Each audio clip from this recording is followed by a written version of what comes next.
இன்றைக்கு ஆண்டவர் உங்களோடு சில காரியங்களை வெளிப்படுத்துவார். அது ஒரு சிலருக்கு மட்டும் இருக்காது, இந்த சபைக்குள்ளே இருக்கிற ஒட்டுமொத்த மக்களுக்கும் ஆண்டவர் இன்றைக்கு பேசுவார். பல்வேறு ஊடகங்களினூட பல்வேறு இடங்களிலிருந்து மக்கள் இந்த வார்த்தையை கவனித்து கொண்டிருக்கிறார்கள். நேரடியாக தத்துருவமாக கர்த்தர் அவர்களை தொடுகிறத அவங்க உணருவாங்க. நான் ஒரு அனல் பறக்கிற பிரசங்கம் பண்ணினாலும் ஆவியானவர் உங்களை தொடலைன்னா ஒரு பிரயோஜனமும் இல்லை. மாறாக நீங்களே கர்த்தருடைய மகிமையை தத்துருவமா உங்க சரீரத்தில், ஆவியில, ஆத்மாவில் நீங்க உணர்ந்து விடுதலை அடைகிறீங்கன்னா அது ஒரு பெரிய பாக்கியமாக மாறும். நான் நிச்சயமா விசுவாசிக்கிறேன், இன்றைக்கு அப்படிப்பட்ட காரியத்தை கர்த்தர் உங்களுக்கு செய்வார். இதுவரையிலும் என்னை அழைத்து சென்ற இடங்களில் கர்த்தர் மகிமைப்பட்டார். இந்த இடத்திலையும் அவரே மகிமைப்படுவார் என்று நான் விசுவாசிக்கிறேன். ஹல்லேலூயா, ஹல்லேலூயா. இன்றைக்கு நம்ம எல்லாருடைய எதிர்பார்ப்பும் எனக்கு ஒரு விடுதலை வேணும், நான் இன்றைக்கு கர்த்தரால் விடுவிக்கப்படணும், அது எனக்கு ஒரு பூரண விடுதலையாக இருக்கணும் அப்படி என்று எதிர்பார்க்கிறோம். ஆனால் ஒரு பரிபூர்ணமான விடுதலையை சம்பூரணமாக நம்முடைய சரீரத்தில், ஆவியில், ஆத்மாவில் உணர முடியாமல் நம்ம அவஸ்தைப்படுகிறோம். அது ஊழியக்காரர்களாகிய நானானாலும் விசுவாசிகளாகிய நீங்களானாலும் அதை கண்டிப்பாக ஒத்துக்கொள்ளுவீங்க. ஏனென்றால் இந்த உலகம் அனைத்தையும் மோசம் போக்கி கொண்டிருக்கிற பொல்லாத சாத்தான் யாரை விழுங்கலாம் என்று வகை தேடி சுற்றி திரிகிறதுனால இன்றைக்கு நீங்கள் ஜெபித்து ஜெயம் எடுத்தாலும் நாளைக்கும் நீங்கள் ஜெயம் எடுத்து தான் ஆக வேண்டும். இதுதான் இங்கு நடக்கிற காரியம். ஆனால் இதில் இருந்த ஒரு மாற்று நிலைமை உருவாகுமா அப்படின்னு கேட்டால் நிச்சயமாக உருவாகும். அது உருவாவதற்கு நாம் இன்றைக்கு என்ன செய்யணும் அப்படிங்கிறத மட்டும் நான் சொல்லுவேன். நாம் சேர்ந்து கர்த்தரை மகிமைப்படுத்த போகிறோம். அந்த மகா பெரிய விடுதலையை நாம் இன்றைக்கு தத்துருவமாய் அனுபவிக்க போகிறோம். எத்தனை பேர் விசுவாசிக்கிறீங்க? எத்தனை பேர் விசுவாசிக்கிறீங்க? பாருங்க, உலகம் எங்கும் இன்றைக்கு கன்வென்ஷனுக்கு அளவில்லாத கன்வென்ஷன். அநேக திருச்சபைகளில் உயிர் மீட்சி கூட்டங்கள் ஏற்படுத்தப்பட்டு கொண்டே இருக்கிறது. மக்கள் கொத்து கொத்தா, அலை அலையா, அணி அணியா சபையில் சேர்க்கப்படுறாங்க. ஞானஸ்நானம் நடக்குது. ஆனால் எதிர்பார்த்த அளவுக்கு ஒரு எழுப்புதலை நம்மால் உணர முடியாமல் நம்ம கஷ்டப்பட்டு கொண்டிருக்கிறோம். ஆங்காங்கே தேசங்களிலே ஏற்படுகிற எழுப்புதலை குறித்து சரித்திர ரீதியாக பட்டியலிட்டால் எந்த எழுப்புதலையும் பாருங்க, ஒரு காலத்தில் கொழுந்து விட்டு எரியும் பயங்கரமாக ஒரு பிரகாசத்தோடு அந்த எழுப்புதல் வரும். அப்படியே கொஞ்ச நாளுக்குள்ள மங்கி எறிந்து விடும். இது எதனால் நடக்கிறது, ஏன் நடக்கிறது அப்படின்னு நம்ம கேட்டா, நம்ம கண்ணீரோடு விதைக்கிறோம், கண்ணீரோடு விதைக்கிறோம். விதைக்கிற அந்த விதையினோட களைகளும் விதைக்கப்படுகிறது. அப்ப இந்த களைகள் இந்த கதிர்களை நெருக்குகிறதுனால சரியான ஒரு அறுவடை வர முடியாம நம்ம அவஸ்தைப்பட்டு கொண்டிருக்கிறோம். அப்போ பாஸ்டர் அஜிக்குமார் ஆண்டவரை பார்த்து கேட்கிறார், ஆண்டவரே இந்த கலையினால தான் இவ்வளவு பிரச்சனை, நான் இதை பிடுங்குறேன் ஆண்டவரேன்னு கேட்குறாரு. அப்போ ஆண்டவர் சொல்கிறாரு, இப்போ பிடுங்க வேண்டாம், கொஞ்சம் பொறுத்துரு, கொஞ்சம் பொறுத்துரு. இந்த அறுவடைக்கு முன்னே நம்ம என்ன செய்யலாம்? இந்த களையை பிடுங்கி கட்டு கட்டாக கட்டி சுட்டரிக்கப்படுவதே அதற்கு ஒரு முடிவை உண்டாக்கலாம். அப்போ இந்த களையை பிடுங்கணும்னா பயிர் வளர்ந்திருக்கிறது, அது ஒரு முன்மாறி மழையினாலே இந்த உலகமெங்கும் இருக்கிற ஒட்டுமொத்த எழுப்புதலனுடைய அடித்தளமே பெந்தைக்கோஸ்தே நாளிலே மேல் வீட்டறையிலே பரிசுத்த ஆவியானவர் ஊற்றப்பட்ட வேளையில அந்த முன்மாறி பரிசுத்த ஆவியின் எழுப்புதல் மழை பெய்தது. ஆமென். அன்றைக்கு ஏற்பட்ட அந்த தாக்கம், மேல் வீட்டறையில ஒரு பலத்த காற்றடிக்கிற முழக்கம், அங்கே கூடியிருந்த மக்கள் எல்லாரையும் அந்த வீடு அசைந்தது. ஜனங்கள் எல்லாரும் கர்த்தரை புகழ்ந்தார்கள். 120 பேர் அந்த இடத்துல ஒன்று கூடி தேவனை மகிமைப்படுத்தினார்கள். அதனுடைய 25 மடங்காக 120 இன்று 25, ஒரு 25 மடங்காக 3000 பேர் அன்றைய தினத்திலே சபையிலே சேர்க்கப்பட்டார்கள். அது அப்படியே 5000ஆக திரளாக அந்த நாட்களில் 120,000 பேர் அந்த சபையில் இருந்தாங்க. சில சரித்திர ஆக்கியோன்கள் சொல்றாங்க, அந்த நாட்களிலே ஒவ்வொரு திருச்சபைகளிலும் திரளான ஆத்துமாக்கள் பெருகினாங்க. அந்த எழுப்புதல் எப்ப ஏற்பட்டதென்றால் மிகவும் நெருக்கடியான ஒரு சூழ்நிலையில ஏற்பட்டது. பயந்து நடுங்கிக் கொண்டிருந்த, அறையை பூட்டி யாருமே காணக்கூடாது என்று நடுங்கிக் கொண்டிருந்த காலத்தில் ஒரு எழுப்புதல் முன்மாறி பெய்தது. அது இன்றைக்கு உலகமெங்கும் ஆவிக்குரிய உயிர் மீட்சியை நடத்தி கொண்டே இருக்கிறது. ஆனா அந்த எழுப்புதலுக்கு 2 வசனம்தான். ஆமீன் சொல்லுங்களேன். யோவேல் தீர்க்க தரிசன புஸ்தகத்தில் சொல்லப்பட்ட 2 வசனம், அதுல 10 ஒரு பகுதி தான் அன்றைக்கு நிறைவேறிட்டு. மாம்சமான யாவர் மேலும் என் ஆவியை ஊற்றுவேன் என்று ஆண்டவர் சொன்னார். அப்படியே ஊற்றப்பட்டதை பேதுரு சொல்லி மக்களுக்கு வெளிப்படுத்தினார்.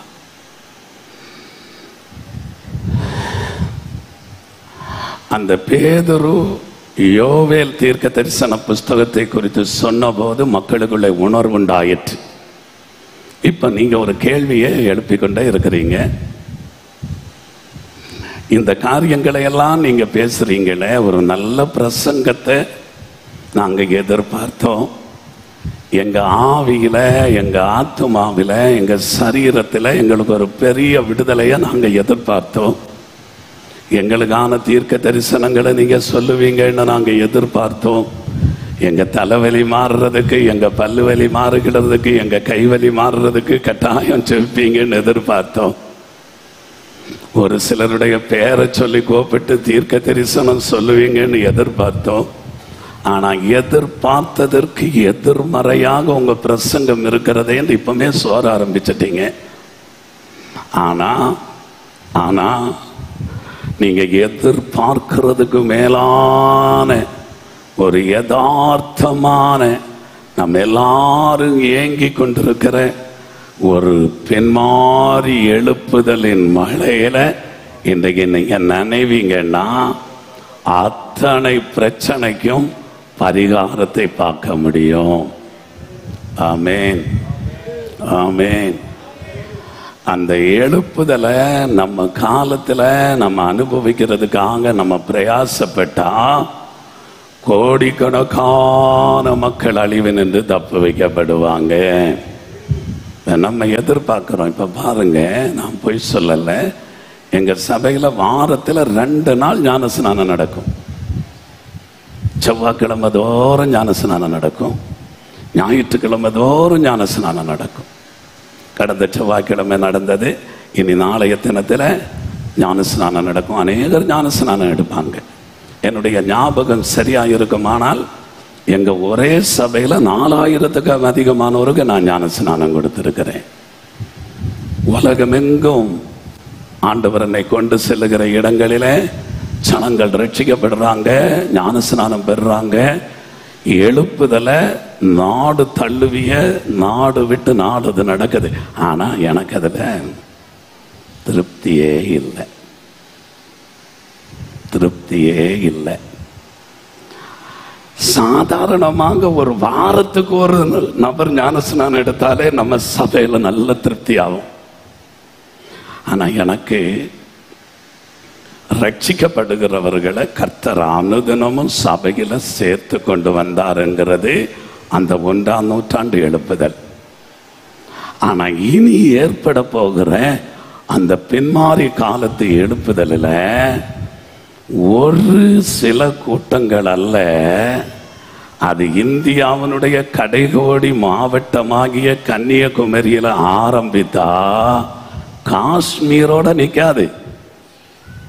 அது காஷ்மீரோட நிக்காது. அந்த எழுப்புதல எந்த நபராலும் அணைத்து போட முடியாத உலக அளவிய ஒரு எழுப்புதல நம்முடைய கண்கள் காணணும்.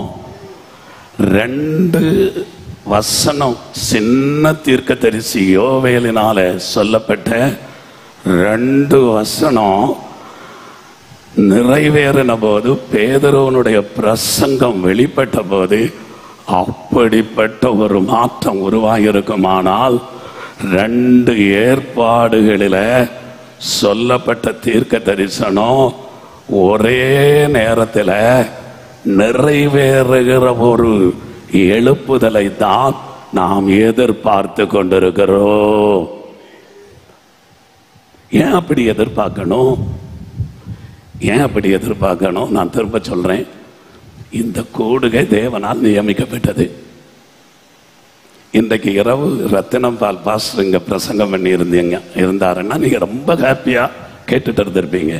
ஆனா தேவ திட்டம் அதனுடைய ஒரு நல்ல கல்யாண சாப்பாட்டுல ஒரு ரசம் கொடுக்கிறது மாதிரி என்னையும் கர்த்தர் கொண்டு வந்து உங்களுக்கு சில ரகசியங்களை வெளிப்படுத்தணும்னு அவர் சித்தம் கொண்டார். அப்போ அந்த எழுப்புதலுக்கு ஆண்டவர் சில திருச்சபைகளை முன்குறிப்பார். அதற்கென்று அர்ப்பணிக்கப்பட்ட தேவ மனிதர்களை ஆயத்தப்படுத்துவார். நான் சொல்ல முடியும், இந்த மேடையில் இருக்கிற அத்தனை பரிசுத்தவான்களுக்கும் இந்த பாரம் கண்டிப்பாக இருக்கும். அங்க ஒரு தேவ மனுஷன் இருக்கிறார், எனக்கு நல்ல ஃப்ரெண்டு. அவருக்கும் நிச்சயம் இந்த பாரம் கண்டிப்பாக இருக்கும். இங்க ஒரு பழம், பழுத்த பழம் மாதிரி எங்க தகப்பன மாதிரி ஒரு பரிசுத்தவான் இருக்கிறார். அவருடைய உள்ளமும் இங்க ஏங்கி கொண்டிருக்கிறது.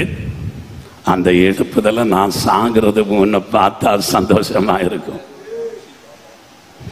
இங்க இருக்கிற நீங்க சிறியோரும் பெரியோரும் அந்த எழுப்புதலை பார்க்கணும். ஏன் பார்க்கணும் அப்படின்னா, ஒட்டுமொத்த பிரச்சனைக்கும் பரிகாரத்தை பரிசுத்த ஆவியானவரால மாம்சமான யாவரும் உணரப்போகிற ஒரு எழுப்புதல். இன்றைக்கு ஆஸ்பத்திரிகளில் இருக்கிற அவஸ்தைகளை பார்க்குறீங்க. இன்றைக்கு உலகமெங்கும் போதைப் பொருட்களினால ஏற்படுகிற சீரழிவை பார்க்குறீங்க. தேசமெங்கும் நடக்கிற அருவருப்பினால ஏற்படுகிற தாக்கம், விளைவுகள், இதை பார்த்து பார்த்து எதுக்கு ஏதாகிலும் ஒரு பரிகாரம் வருமோ என்று ஏங்கிக் கொண்டிருக்கிறோம். அதிலும் ஒரு அதிகமான காரியம், நான் இப்ப பிரசங்கம் தொடங்கி ஏறத்தாழ ஒரு 20 நிமிஷம் கூட ஆகல. இந்த 20 நிமிஷத்துக்குள்ள உலகம் எங்கிலும் எத்தனை பேர் மரித்து போனார்கள்ங்கிற கணக்கு எனக்கும் தெரியாது, அரசாங்கத்துக்கும் தெரியாது. ஆனால் பரலோகத்துக்கு கட்டாயம் தெரியும். பரலோகத்துக்கு தெரிகிறது போல எத்தனை பேர் பாதாளத்துக்கு போனார்கள் என்று பாதாளத்துக்கும் தெரியும். அந்த கணக்கை கால்குலேட் பண்ணினா 10ல் ஒரு பகுதி கூட பரலோகத்துக்கு போயிருப்பாங்களா அல்லது இளைப்பாறுதலுக்கு போயிருக்கிறாங்களா என்று நம்மால கணிக்க முடியல. இப்ப இன்றைக்கு 10,000 பேர் இந்த ஆராதனை ஆரம்பித்ததிலிருந்து இந்நேரம் வரைக்கும் அல்லது இந்த ஆராதனை முடிகிறது வரைக்கும் 10,000 பேர் உலகமெங்கும் மரித்திருப்பாங்கன்னா 9,000 பேர் எங்க போனாங்க? 1000 பேராகிலும் அட்லீஸ்ட் 1000 பேராக ஒரு 1000 பீப்புள்ஸ், ஒரு 1000 பேர் அந்த பரதீசுக்கு போயிருப்பாங்கன்னு நினைச்சுக்கிடுங்க. அப்ப இந்த 9,000 பேருக்கும் உத்தரவாதி யார்? அந்த 9,000 பேரும் உதவாக்கரையா? ஆண்டவருடைய சாயலின்படி உருவாக்கப்பட்டவர்களா? ஒரே இரத்தத்தால ஒட்டுமொத்த ஜனங்களையும் உருவாக்கினாரே நம்முடைய தெய்வம். அவருடைய இருதயம் இப்ப எப்படி துடிக்கும் என்கிறத நம்ம முதல்ல சிந்தித்தால், இந்த பின்மாறி எழுப்புதல் கண்டிப்பா தேவை. அதற்காக நான் ஒரு சொட்டு கண்ணீரை விடுவேன் என்றால் நம்முடைய கண்கள் காண அந்த மகிமையை நாம் பார்க்க போகிறோம். ஆமென் சொல்லுங்களேன், சத்தமா சொல்லுங்களேன். நீங்க எனக்கு கொஞ்சம் ஒத்தாசையாக இருந்து கொஞ்ச நேரம் இன்றைக்கு என்னோடு சேர்ந்து இந்த பிரசங்கத்தில் நீங்க இணைவீங்கன்னா என்னோடு கூட கர்த்தரை மகிமைப்படுத்தி கொண்டிருப்பீங்கன்னா உங்க மனசாட்சி சொல்லும், நான் கிறிஸ்தவனாய் பிறந்ததனுடைய அர்த்தத்தை புரிந்து கொண்டேன். நான் எப்படி ஜெபித்தால் இந்த உலகமெங்கும் இருக்கிற ஒட்டுமொத்த மக்களும் கர்த்தரால ரட்சிக்கப்படுவாங்க என்கிறத நீங்க உணர்ந்து கொள்ளுவீங்க. நான் அதிகமாக வசனத்தை தான் பேசி கொண்டிருப்பேன். ஆனா விளக்கங்களை, அந்த இருப்பிடங்களை எல்லாம் எடுத்து சொல்லி உங்களை வாசிக்க வைத்து அப்படி சொல்ல வேண்டிய அவசியம் இருந்தாலும் இந்த சபையில நீங்க வசனத்தினுடைய தெளிவை நன்றாக உங்க போதகர் சொல்லி கொடுத்திருப்பார்கள் என்று நான் நன்கு அறிவேன். காரணம், அவர் எங்க சபையில வந்து போதித்த போதும் VBS நடத்தின போதும் அவருக்குள்ளேயும் அவருடைய துணைவியருக்குள்ளேயும் இருந்த அந்த ஆத்ம பாரத்தையும் வசன நிச்சயத்தையும் நான் தெள்ள தெளிவாக கவனித்தவன்.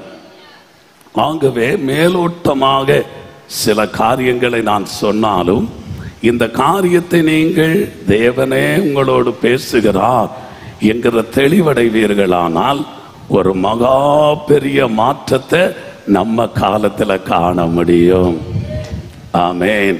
நம்முடைய ஆண்டவருக்கு நாம் எல்லாரும் கணக்கு ஒப்பு வைக்க வேண்டியவங்க.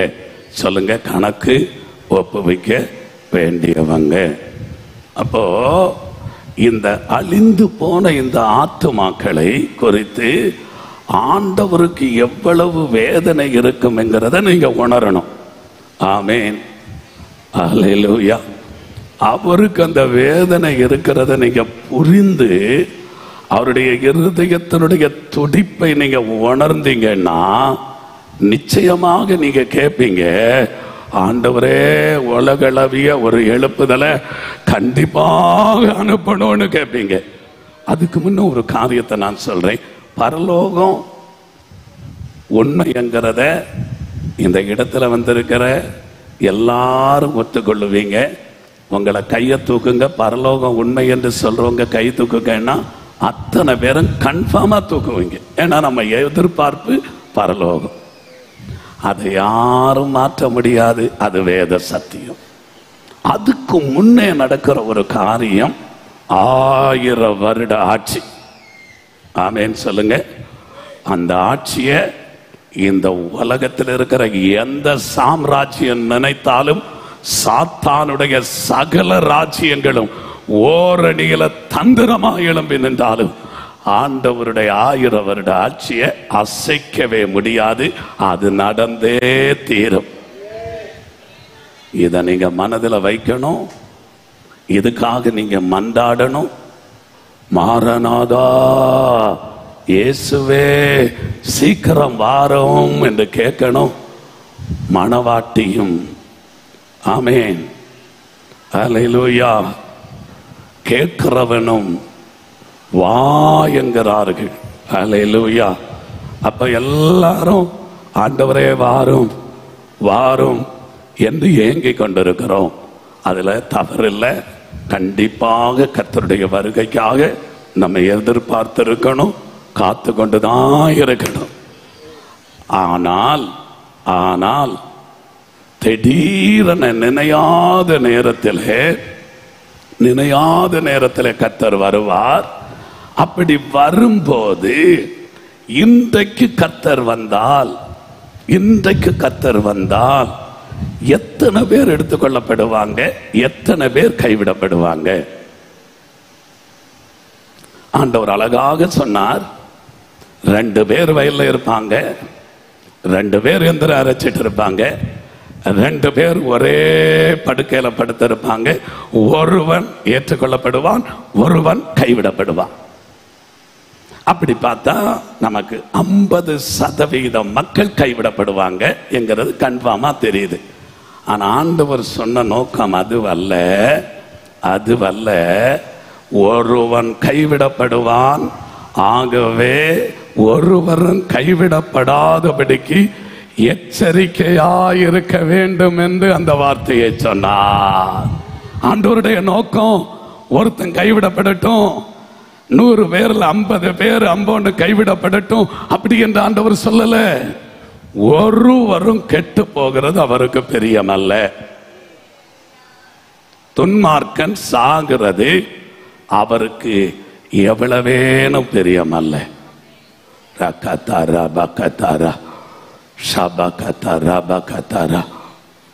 ஒருவரும் கெட்டு போறது அவருக்கு பிரியமல்ல.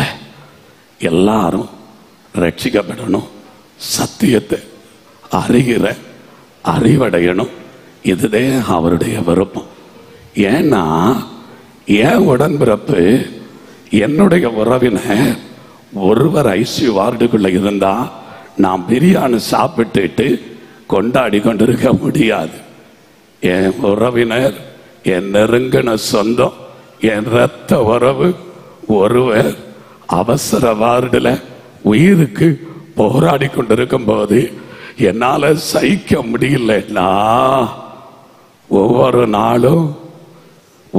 நாளும் கைவிடப்படுகிற, ஒவ்வொரு நாளும் மரித்து பாதாளம் போகிற அந்த மக்களை ஒரே இரத்தத்தால அவருடைய சாயலினால உருவாக்கின அந்த தெய்வம் எவ்வளவு வேதனைப்படுவார் சந்திக்கிறீங்களா?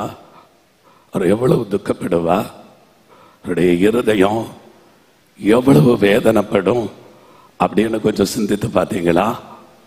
அவருடைய உள்ளம் எவ்வளவு பாதிக்கப்படும் அப்படிங்கிறத கொஞ்சம் நினைச்சு பார்த்தீங்கன்னா உங்க இருதயம் உடைக்கப்படும், உங்க கண்ணிலிருந்து கண்ணீர் வடி. நம்ம இந்த அழகிய மண்டபம் பட்டணத்தில் எத்தனையோ ஆயிரம் மக்கள் இருக்கிறாங்க.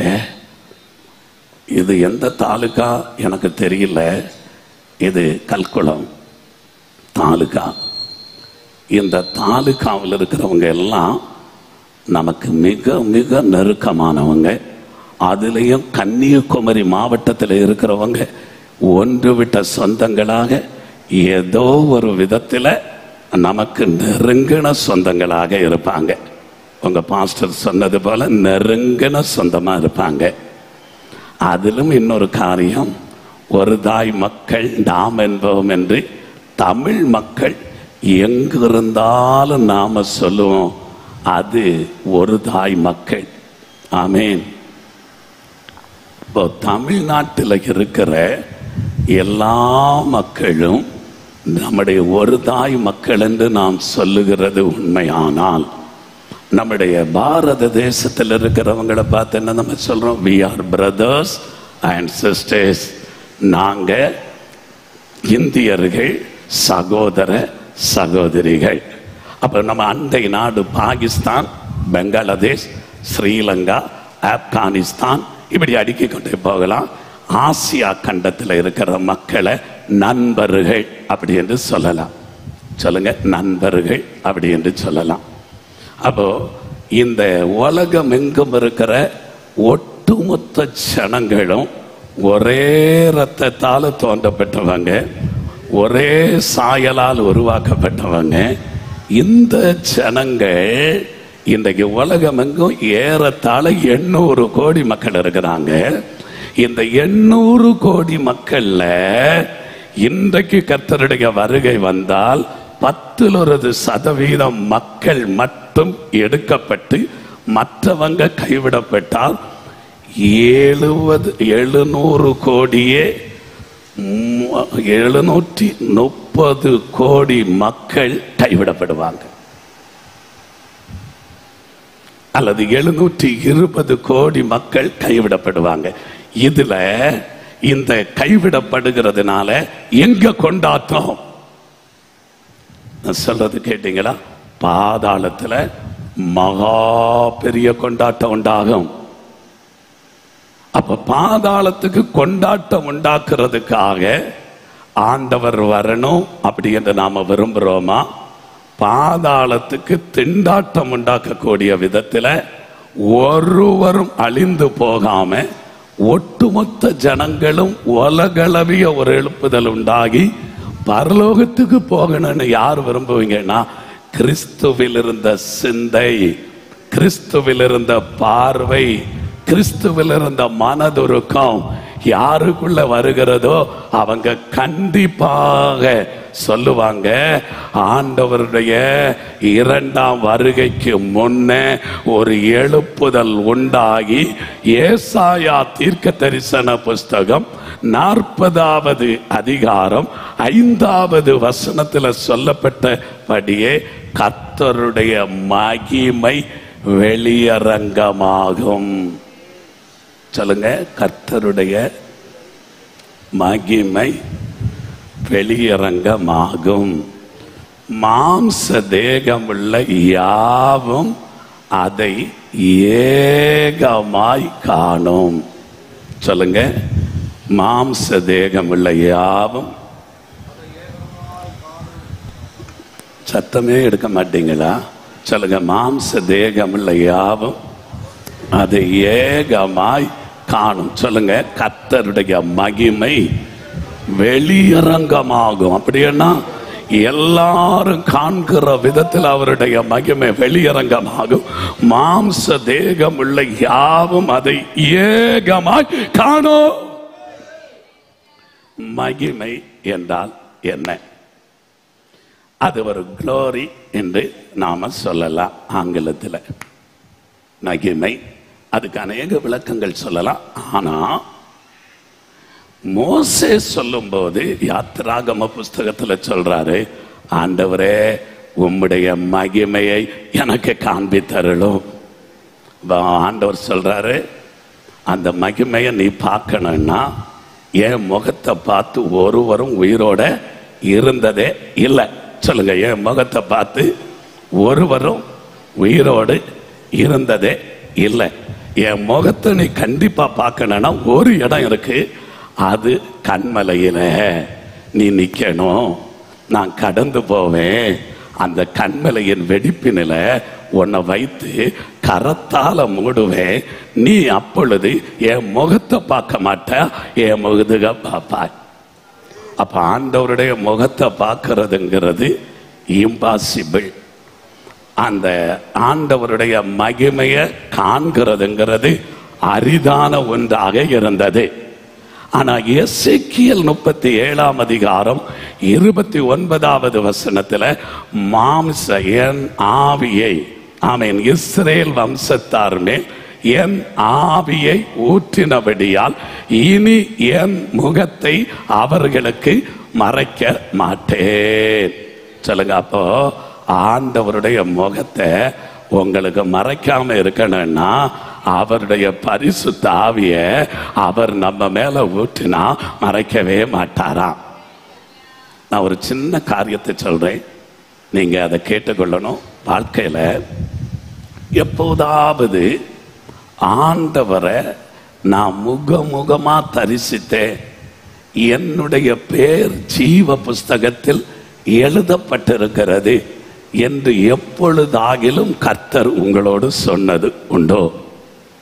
தாவீதுக்கு நாத்தானை கொண்டு சொன்னார், உனக்கு நான் வீடு கட்டி இருக்கிறேன். அப்படி உங்களை பார்த்து என்றைக்காகிலும் கர்த்தர் சொன்னது உண்டோ? நான் கொஞ்சம் காட்டமா பேசுறது மாதிரி இருக்கும், ஆனா இந்த காரியத்தை நீங்க கேட்டீங்கன்னா நீங்க இன்றைக்கே ஆண்டவரிடத்துல கேட்க ஆரம்பிப்பீங்க. யாக்கோபு ராத்திரி போராடினது போல போராடி என் பேர் ஜீவ புஸ்தகத்தில் இருக்கிறத நான் கட்டாயம் பார்க்கணும், என் காதுல கேட்கணும் அப்படின்னு நீங்க கண்டிப்பா கேட்பீங்க. அல்லேலூயா, அல்லேலூயா, அல்லேலூயா, அல்லேலூயா. ஆண்டவராகிய இயேசு சொன்னார், பிதாவை எங்களுக்கு காண்பிக்கணும்னு கேட்கிறீங்களே, என்னை கண்டவன் பிதாவை கண்டான். ஆமேன் சொல்லுங்களே, ஆமேன். நீங்க அவரை வசனத்துல பார்ப்பீங்க, அவரை தத்துருவமா பார்ப்பீங்க, கண்டிப்பா பார்க்க முடியும். நான் அவரை எப்படி பார்த்தேன்னு சொல்லட்டுமா? ஜெயிலுக்குள்ள பார்த்தேன். இந்த நாட்டு ஜெயில இல்ல, சவுதி அரேபியா ஜெயிலுக்குள்ள பார்த்தேன். நான் சவுதி அரேபியாவில் கர்த்தருடைய ஊழியம் செய்து கொண்டிருந்தேன். நான் ஜெயிலில் அடைக்கப்பட்டிருந்தேன். இயேசு தேவகுமாரன் என்று நான் அறிக்கையிட்டதினால எனக்கு மரண தண்டனை, அதாவது மரிக்கிறது வரைக்கும் ஜெயிலுங்கிற தண்டனை போடப்பட்டிருந்தது. அப்பொழுது நம்முடைய கன்னியாகுமரி மாவட்டத்தில் எம்பியா இருந்தவர் டென்னிஸ், உங்களில் அநேகருக்கு தெரியும். அவர் பார்லிமெண்டத்தில் அவரும் எங்க அப்பாவும் டியரஸ்ட் திக்கஸ்ட் ஃப்ரெண்ட்.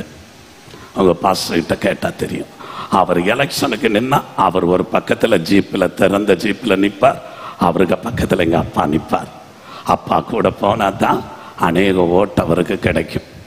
அப்படிப்பட்ட ஒரு க்ளோஸ் ரிலேஷன்ல இருந்ததுனால எனக்காக அவர் பார்லிமெண்ட்ல என்னை எப்படியாகிலும் அந்த ஜெயிலில் இருந்து விடுதலையாக்குவதற்கு முயற்சி எடுத்த போது அந்த சவுதி அரேபிய அரசாங்கம் சொல்லிட்டு, இது எங்க மார்க்க சம்பந்தமான விஷயத்தில் அவர் எங்கள் மார்க்கத்தை அதிகாரிகளுக்கு முன்பதாக தூசித்ததினால அவரை விடுதலை செய்ய முடியாது. அப்படி என்னதான் பெரிய தப்புன்னு நினைக்கிறீங்களா? இயேசு கிறிஸ்து தேவனுடைய குமாரன் என்று நீ அறிக்கை இடுகிறாய், இயேசு தேவனுடைய குமாரன் அல்ல என்று சொன்னா உன்னை நாங்க விடுதலை பண்றோம் அப்படின்னு சொன்னா, என் உள்ளத்துக்குள்ள இயேசு கிறிஸ்துவை மறுதலித்து நான் விடுதலை பெறுவதை பார்க்கிலும் அவரை மறுதலிக்காம இந்த ஜெயிலுக்குள்ளே மறித்து அரபிக்கடல்ல என்னை தூக்கி போடுகிறது எனக்கு அதிக மேன்மை என்று நான் நினைத்தேன். ஆனா அதுக்கு முன்ன கர்த்தர் எனக்கு சொல்லி இருந்தார், உன்னை நான் ஆசியா தேசத்துக்கு மாத்திரமல்ல அகில உலகமெங்கும் உன்னை கொண்டு போவேன் என்று எனக்கு வாக்கு பண்ணி இருந்தார். அப்ப அவர் வாக்கு தத்தத்தில் உண்மையுள்ளவராக இருந்ததினால அது நிறைவேறும் நிறைவேறும் நிறைவேறும் என்று ஜெபித்துக் கொண்டிருந்தேன். நாட்கள் மாதங்கள் கடந்தோடினது. ஒரு நாள் தத்ரூபமாக இயேசு ஜெயிலுக்குள்ளே வந்தார்.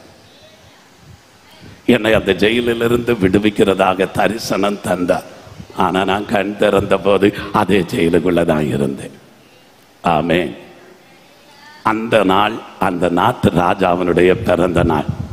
ஆகாசுவேறு ராஜாவுக்கு நித்திரை கலைந்தது போல அந்த நாட்டு ராஜாவுக்கு நித்திரை கலைந்த உடனே அவருடைய உள்ளத்தில் ஒரு எண்ணம், இந்த நாட்டில் ஏதாவது ஒரு நிரபராதி, ஒரு குற்றம் இல்லாதவன் தண்டனை பெற்று கொண்டிருப்பானால் அவனை விடுவிக்கணும்னு சொல்லி மனதுக்குள்ளே வந்து அத்தனை கைதிகளுடைய பெயர்களை கம்ப்யூட்டர்ல போட்டு ஒரு லாட் எடுத்தாங்க. ஒரு கிளிக் பண்ணினதும் அப்பிரயோஜனமான என்னுடைய பெயர் வந்தது.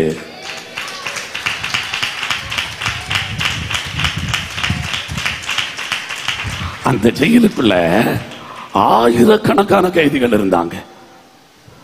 அவங்க என்னை அடிக்கிற அடிய என்னை சித்திரவதை பண்ணும்போது ஒரு வாக்கு പറഞ്ഞിട്ടങ്ങ് പോയാ പോരെ.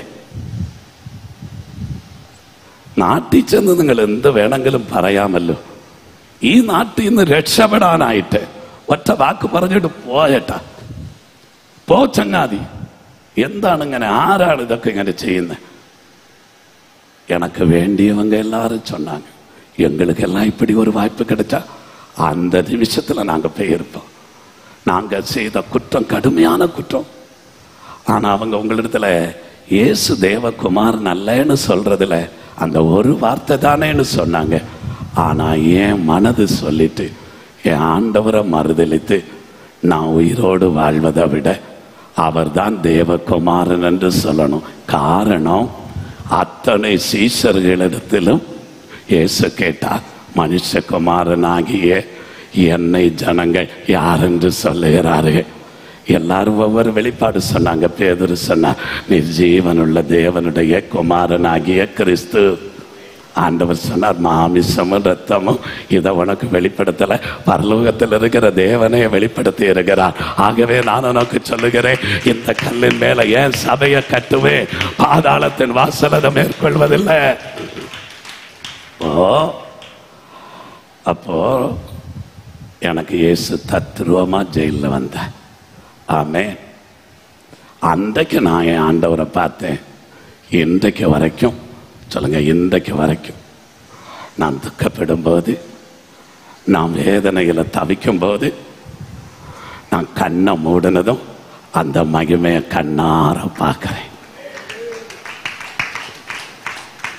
ஒரு வியாதியஸ்தர்களுக்காக செபிக்கும் போது நான் கண்ணை மூடினதும் தாவீது சொன்னது போல கர்த்தரை எப்பொழுதும் எனக்கு முன்பாக வைத்திருக்கிறேன். ஆமென். அந்த அனுபவம் என்னை விட்டு மறையவே இல்லை. நான் வெளியே வந்தேன், சும்மா என்ன அனுப்பலை. பாஸ்டர்கிட்ட கேளுங்க, என்ன இந்தியாவில் சென்றதும் சாகணும்னு சித்திரவதை பண்ணி அடித்து, மொட்டை அடித்து, நான் மும்பையில் வந்தபோது பைத்தியம் பிடித்து நான் தெரு தெருவா அலைஞ்சிட்டு இருக்கிறேன். எங்க சொந்தக்காரங்க எப்படியோ ஒரு சாயல் இருக்கேன்னு பார்த்து என்னை கூட்டி கொண்டு வந்து குளிப்பாட்டி என்னை ஊருக்கு கொண்டு வந்து சேர்த்தாங்க. எல்லாரும் நினைச்சாங்க எனக்கு பைத்தியம் பைத்தியம். அப்போ நான் ஒரு புத்தகம் படிச்சுட்டு இருக்கிறேன். என்ன புத்தகம்? சாது சுந்தர் சிங் எழுதின புத்தகம். அந்த புத்தகத்தில் இப்படி எழுதியிருந்தது, வெகு நாள் எரிந்து எதையும் ஒருக்காமல் அணைந்து போகிறதை பார்க்கலாம் வேகமாக எரிந்து எதையாகிலும் ஒருக்குவதே மேல். நான் தெருவில் நின்று, எங்கள் ஊரில் ஒரு மார்க்கெட் இருக்கும். அந்த மார்க்கெட்டில் எல்லாம் சொந்தக்காரங்க தான். அவங்கள பார்த்து சொல்லுவேன், நீங்கள் எல்லாரும் இயேசு சொந்த ரட்சகராக ஏற்றுக்கொள்ளணும். இயேசு கிறிஸ்து சீக்கிரம் வரப்போகிறார். ரட்சிக்கப்படலைன்னா, மறுபடி பிறக்கலைன்னா, தண்ணீரில் மூழ்கி ஞானஸ்நானம் எடுக்கலைன்னா, கர்த்தருடைய சரீரத்தை இரத்தத்தை நீங்கள் புசிக்கலைன்னா பரலோகம் போகவே முடியாது அப்படின்னு சொன்னதும் எங்கள் சொந்தக்காரங்க எல்லாரும் என்னை பைத்தியமாக்கிட்டாங்க. ஏன்னா நாங்கள் எல்லாரும் பாரம்பரிய சபைகளை அவ்வளவு வைராக்கியமாக இருந்தவர்கள். ஆனா எனக்கும் கர்த்தருக்கும் இடையே ஒரு பெரிய ஒப்பந்தம் இருந்தது. அவருடைய மகிமையை நான் கண்ணார கண்டேன். அணுவா செத்துட்டு இருந்தேன். அத்தனை மருத்துவமனைகளும், திருவனந்தபுரத்தில் இருக்கிற பிரபலமான மருத்துவமனைகள் முதல் தமிழகத்தில் இருக்கிற பிரபலமான மருத்துவமனைகள் வரைக்கும் என்னை கைவிட்டது. என் 2 கிட்னியும் ஃபெயிலிவர், சித்திரவதையினால. என்னுடைய நுரையீரல், லங்ஸ் பல்ஜ் ஆயிட்டு. அப்படி நான் உயிருக்கு துடித்து கொண்டிருக்கும் போது ஒரு நாள் நான் ஆண்டவரிடத்தில் கேட்டேன், ஆண்டவரே, என் ஊழியம் முடிந்ததானால், நான் செய்ய வேண்டிய ஊழியம் முடித்து நான் பூரணப்பட்டு உம்முடைய ராஜ்யத்துக்கு அவகாசி ஆனேனானால் என்னை எடுத்துக்கொள்ளோன்னு கேட்டேன். இன்று இரவோடு என்னுடைய உயிர் பெரியும், அவ்வளவு நான் அணுவணுவா செத்துட்டு இருக்கிறேன்னு சொன்னபோது மறுபடியும் தத்துருவமாய் இயேசு என் அறைக்குள்ளே கல்வாரியில இறங்கி வந்தார். அன்றைக்கு ஜெயிலில் பிரகாசிக்கிற அந்த பேதுருவுக்கு ஒளிய போல இறங்கி வந்தவர் இப்ப என் வீட்டில் உயிருக்கு போராடி கொண்டிருந்த எனக்கு கல்வாரியில காட்சி தந்த. என் கண் திறந்திருந்தது. அந்த கல்வாரியிலிருந்து வடிகிற அந்த ரத்தம் என் தலைமையில விழும்போது மழை துளி விழுகிறது போல என் உடம்புல ஒரு ஃபீல். ஆனா அது எனக்குள்ள அக்கினி நதியா 7 நிமிடம் ஓடினது. நான் புது மனுஷனானேன். இதுதான் மகிமை. சொல்லுங்க, இதுதான் மகிமை, இதுதான் மகிமை. ஆண்டவர் சொல்றாரு, இது எல்லாருக்கும் கிடைக்கும். கர்த்தருடைய மகிமை வெளியரங்கமாகும். மாம்ச தேகம் உள்ள யாவும் அதை ஏகமாய் காணும். அதை காணணுங்கிறது தான் பின்மாறி காலை எழுப்புதல். எல்லாரும் எழும்பி நில்லுங்க. பிரசங்கம் முடித்தேன் என்று நான் சொல்ல மாட்டேன். என் ஆவியில எப்போ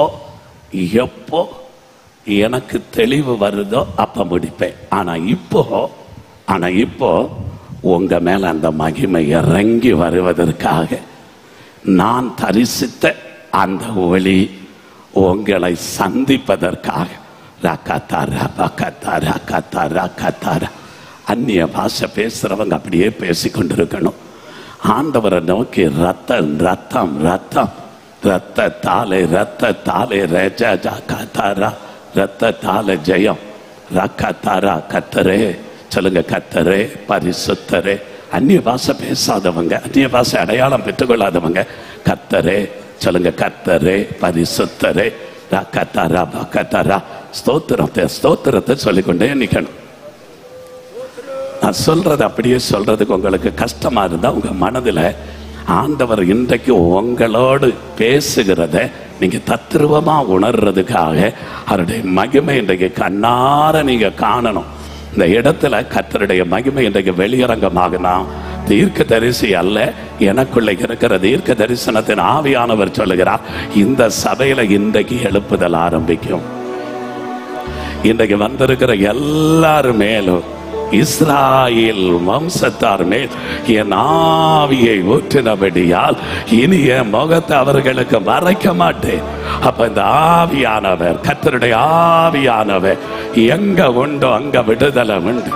இப்பொழுது உங்களுக்குள்ள ஒரு விடுதலை வருவதற்காக, இப்பொழுது அந்த விடுதலை உங்க மேல இறங்கி வருவதற்காக ஆண்டவர் இப்பொழுது உங்களுக்காக ஜெபிக்க வைக்கிறார். கர்த்தர் எனக்கு காண்பிக்கிறார், உங்களை கொண்டு உலகளவில் எழுப்புதலை கொண்டு வர வேண்டும் என்று ஆண்டவர் திட்டம் கொண்டு இந்த கூடுகையை ஏற்படுத்தி ஒன்றுக்கும் உதவாத என்ன, அழைக்கப்படாதிருந்த என்ன ஆண்டவர் அநாதி சிநேகத்தால சிநேகித்து காருண்யத்தின் இழுத்து கொண்டு வந்து இந்த சபையில ஆண்டவருடைய மகிமை வெளிப்படணும். இது அவருடைய அநாதி தீர்மானம். இதை யாரும் மாற்ற முடியாது. கர்த்தருடைய ஆவியானவர் சொல்லுகிறார், இப்பொழுது கர்த்தருடைய மகிமை இந்த ஆலயத்தை நிரப்பும். சிறியோர் முதல் பெரியோர் வரைக்கும் ஒரு மகிமை, ஒரு மகிமையின் வேகம் உங்க மேல இறங்கி வருகிறது.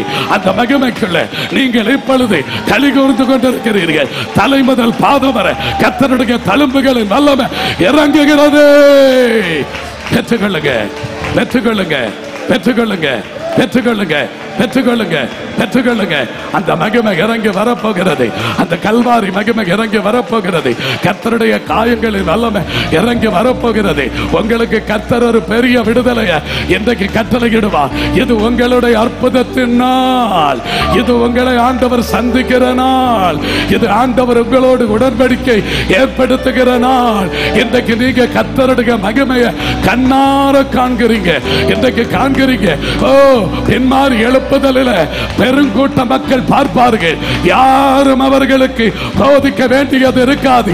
சமுத்திரம் ஜலத்தினால் நிறைந்திருக்கிறது போல பூமி கர்த்தரை அறிகிற அறிவினால் நிறைந்திருக்கும். ஒருவனை பார்த்து நீ கர்த்தரை அறிந்து கொள் என்று சொல்ல வேண்டிய அவசியம் இருக்காது. எல்லாரும் கர்த்தரால் போதிக்கப்பட்டிருப்பார்கள். அவர்களுக்குள்ளே அபிஷேகம் இறங்கி வரும். பின்மாறி காலை அபிஷேகம் இறங்கி வரும். எல்லாரும் கர்த்தரால் போதிக்கப்பட்டிருப்பார்கள். நான் சொல்றத கொஞ்சம் அமைதலா காது கொடுத்து கேட்கணும், காது கொடுத்து கேட்கணும். அந்த எழுப்புதல் வரத்தான் போகுது. ஆனா அதுக்கு முன்ன உங்களை நிரப்ப போறார்.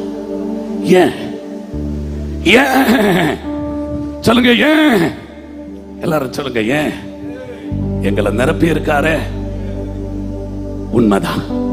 ஆனா என் கர்த்தர் சொல்லாரு, இது போதாது, இனி ஒரு ஆனந்த தைல அபிஷேகத்தை, கிருபை மேல ஒரு கிருபைய, மகிமை மேல ஒரு மகிமைய, இதுவரை நீங்கள் அனுபவித்திராத ஒரு ஆனந்த சந்தோஷத்தை ஆண்டவர் இன்றைக்கு உங்களுக்கு தரப்போகிறார்.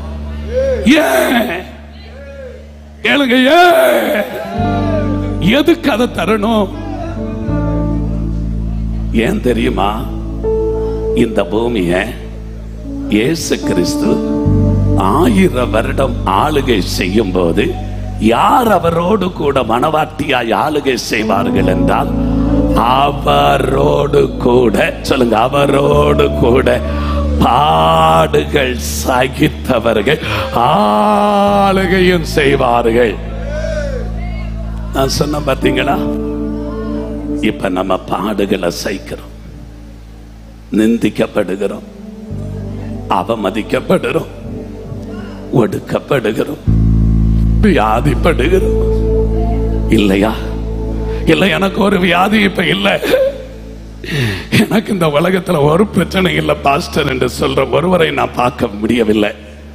பாடுகளினோட, இப்படி அநேக உபத்திரவங்களினோட கிறிஸ்து இயேசுவுக்குள்ளாய் தேவ பக்தியாய் நடக்க மனதுள்ள யாவரும் துன்பப்படுவார்கள் என்கிற ஒரு துன்பத்தினோட, சொல்லுங்க, துன்பத்தினோட, உபத்திரவத்தினோட, பாடுகளினோட அவர் தாமே, சொல்லுங்க, இயேசு கிறிஸ்து தாமே பாடுபட்டு சோதிக்கப்பட்டபடியால் பாடுபடுகிறவர்களுக்கு உதவி செய்ய அவர் வல்லவர், அவர் நல்லவர், அவரும் போதுமானவராக உங்களோடு இருக்கிறார்.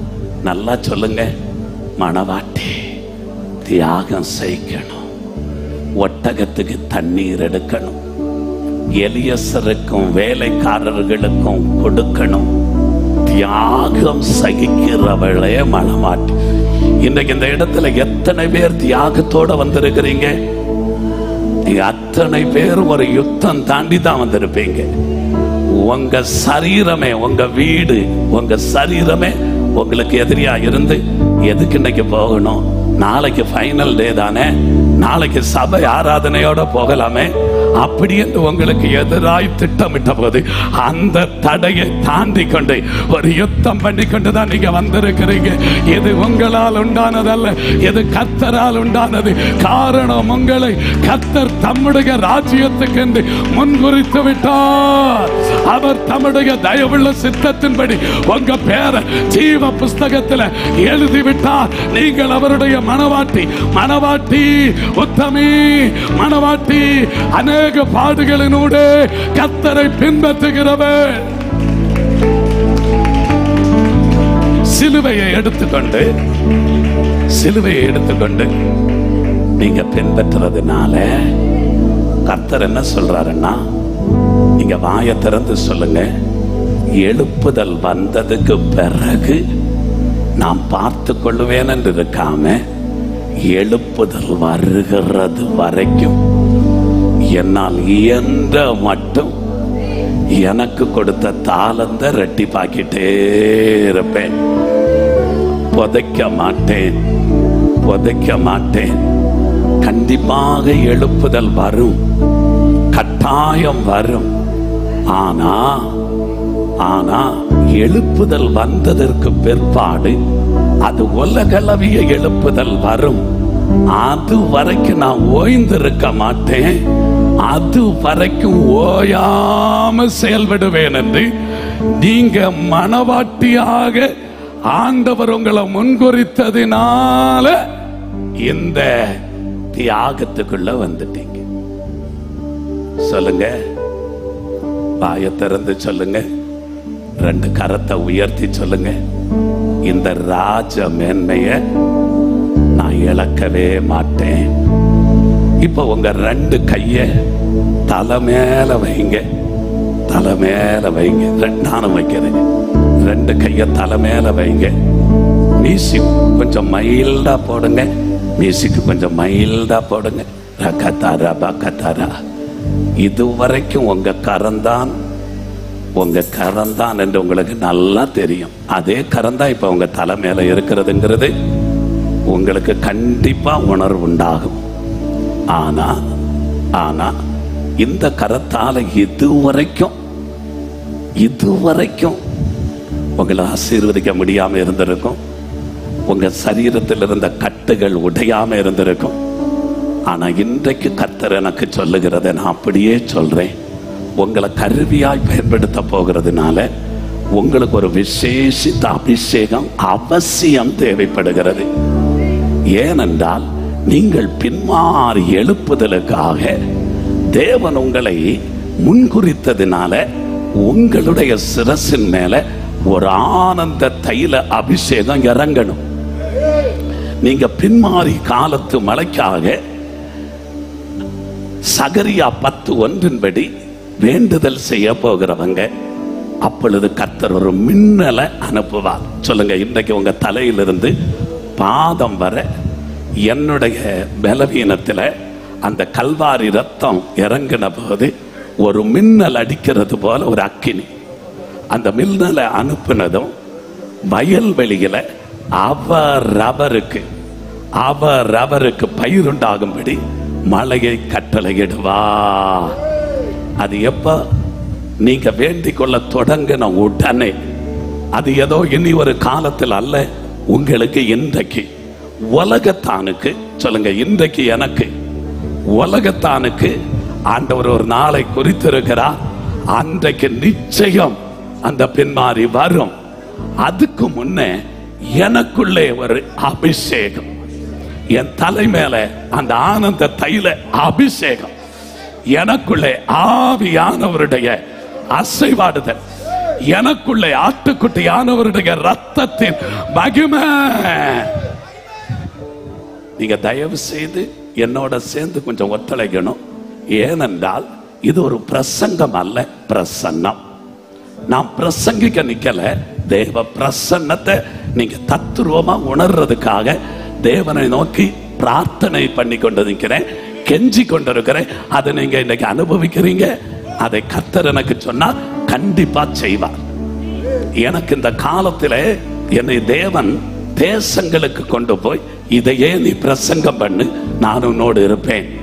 சபைகளிலே ஒரு உயிர் மீட்சியை நான் கொண்டு வர போகிறேன். வெகு வருடமாக பிரயாசப்பட்டும் வெகுவாய் விதைத்தும் கொஞ்சமா இருக்கிறாங்க. ஆனா இனி அப்படி அல்ல. இனி கண்ணீரோட விதைக்கிறதுக்கு அள்ளி தூவின் விதைய அழுது கொண்டு போவாங்க. அரிக்கட்டை கம்பீரமாய் அறுத்து கொண்டு வர போறாங்க. நீங்க நினைக்கிறீங்க அஜித் பாஸ்டருக்கு இதுதான் சூப்பர் சபை, இனி கொஞ்ச காலத்துக்கு சபை கட்ட வேண்டிய அவசியமே இல்லை. இப்ப நான் ஆவியில முன்னிட்டு சொல்றேன், இது ஒரு ஜெப வீடு மட்டும்தான். நான் என் ஆவியில பாக்குறேன். நான் அந்த ஆவியில பாக்குறத நீங்க பார்க்கணும்னா உங்க தலை மேல அந்த மின்னல் அடிக்கும். இன்றைக்கு அது அடிக்கும். உங்க கைய கொஞ்சம் மறக்கணும். கர்த்தருடைய கரம் எசேக்கியேல் மேல் அமர்ந்தது. எலும்புகள் உள்ள ஒரு பள்ளத்தாக்கில் அது கொண்டு போனது. உலர்ந்த எறும்புகளை அவனுக்கு காண்பித்தது. ஆண்டவர் கேட்டார், இது உயிரடையுமா? உயிரடையுமா? ஆண்டவரே, அது உமக்கே தெரியும். கர்த்தர் சொன்னார், நீ தீர்க்க தரிசனம் உரை. சொல்லுங்க, தீர்க்க தரிசனம் உரை. உங்களுக்கு ஒரு தீர்க்க தரிசனத்தின் அபிஷேகம் இன்றைக்கு சபையில கர்த்தர் தருவார். சபையில் அநேகர தீர்க்க தரிசிகளாக எழுப்புவார். இந்த சபையில் 5 வித ஊழியக்காரர்களை கர்த்தர் எழுப்புவார். நீங்க வெகு நாள் வடித்த கண்ணீருக்கு இன்றைக்கு எழுப்புதல் ஆரம்பிக்கப்படும். ஆண்டவர் உங்களுக்கு சொல்லுகிற எலும்புகள் உயிரடையும். அது ஒரு மகா பெரிய சேனையாக மாறும். அதற்காக கர்த்தருடைய கரம் இப்ப உங்க மேல அமர போகிறது. யார் மேல கர்த்தருடைய தயவுள்ள கரம் அமர்ந்ததோ யோவான் மேல் அமர்ந்தது கர்த்தருடைய நாளிலே அவன் ஆவிக்குள்ளானான். நாளைய தினம் கர்த்தருடைய நாள், வாரத்தின் முதல் நாள். ஆராதனை வேளையில அநேகர கர்த்தர் ஆனந்த தைல அபிஷேகத்தால நிரப்புவார்.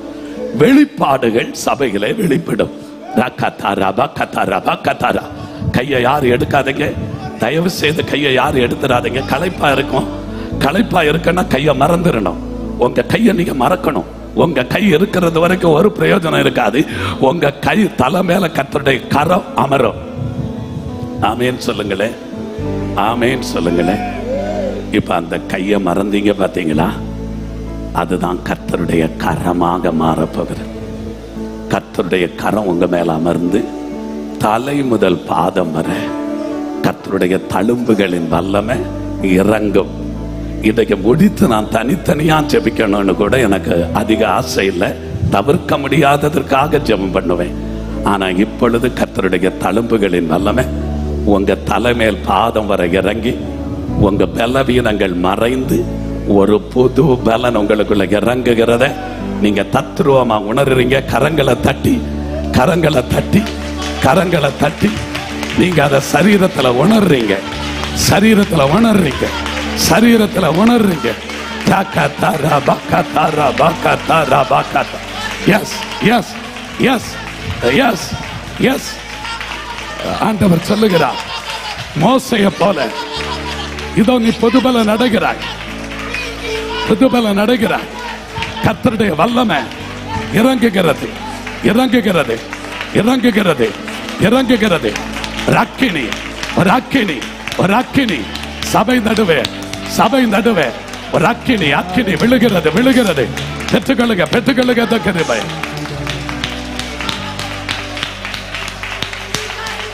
நீங்க இதுவரைக்கும் பயந்து நடுங்கிக் கொண்டிருந்தீங்க.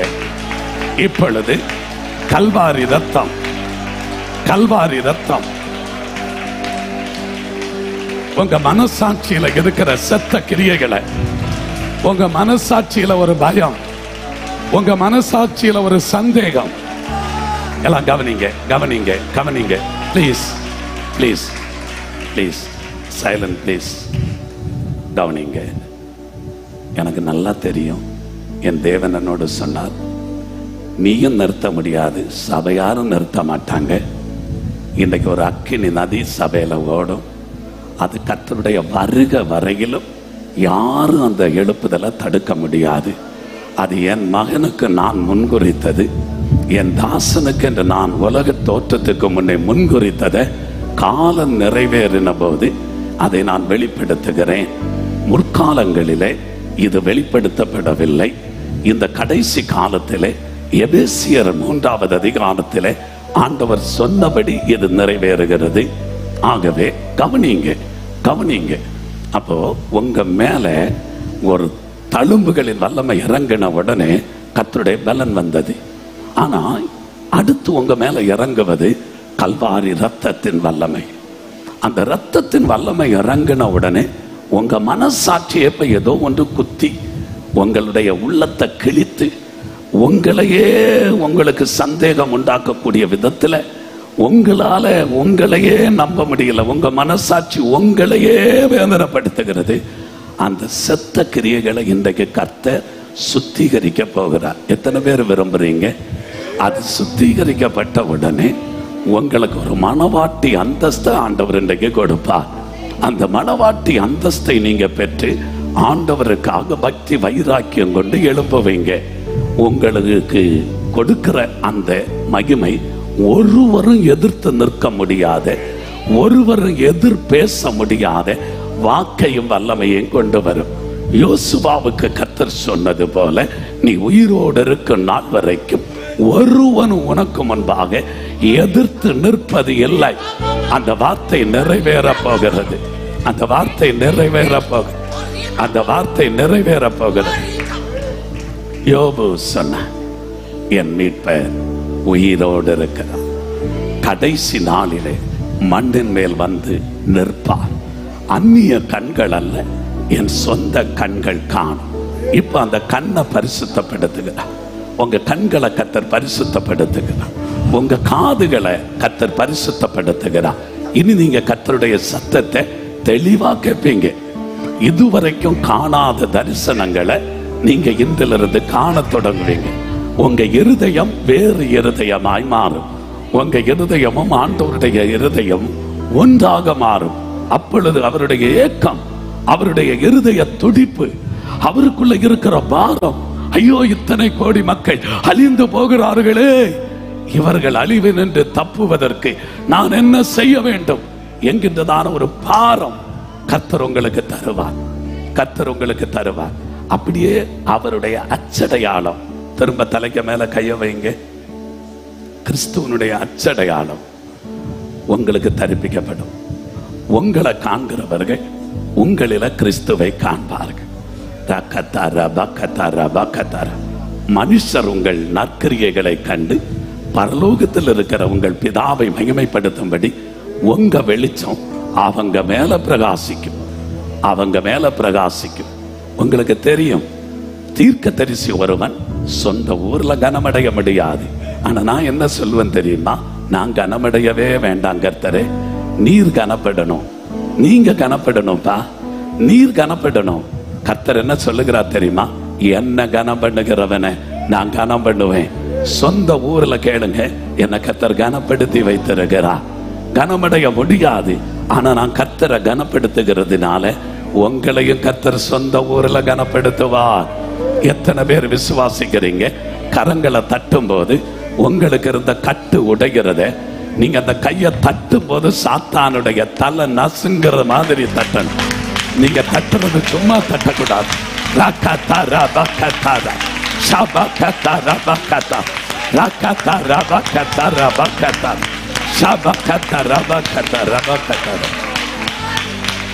பிள்ளைகளே, பிள்ளைகளே, எஸ் எஸ் எஸ், ஆண்டவருடைய மகிமை, கர்த்தருடைய மகிமை ஆலயத்தை நிரப்பிக் கொண்டிருக்கிறது. நான் பார்த்து கொண்டிருக்கும் போது ஆலயத்தின் எல்கை எங்கிலும் கர்த்தருடைய மகிமை, கர்த்தருடைய மகிமை இந்த ஆலயத்தை சுற்றிலும் பிரகாசிக்கிறது. இதோ எல்கையில் எங்கிலும் இருக்கிற இருளின் ஆதிக்கங்கள், அந்தகார வல்லமைகள், அசுத்தாவியின் கிரியைகள், இந்த ஊழியத்துக்கு எதிராக இருந்த அத்தனை கிரியைகளும் வான மண்டலத்தின் பொல்லாத ஆவியின் சேனைகள் சுட்டரிக்கப்படுகிறது.